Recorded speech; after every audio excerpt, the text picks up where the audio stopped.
əlaqələrimizdə hədiyyə umuruq. Qonşu gəldisə, qohum gəldisə mənim evimə mütləq nəsə gərək gətirməlidir. Mən sabah onun evinə gedəndə onun gətirdiyindən biraz artığını aparmalıyam.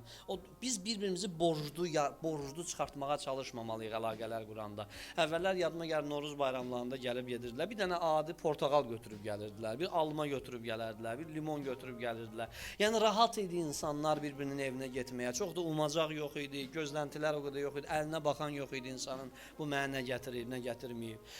Ona görə də bu bariyerlər mane olur insanların bir-biri ilə əlaqə saxlamasına. Vacib deyil ki, elə gedəndə, məsələn, yağlı plov bişirsinlər sənin üçün. Elə geyə bir dənə doğuya da qonaq olmaq olar, misal üçün. Yəni, biz sadələşdirməliyik insanların, belə deyək, qonaqlıqlarımız, gedgəllərimiz sadələşəndə insanlar rahat gedib gələ biləcək.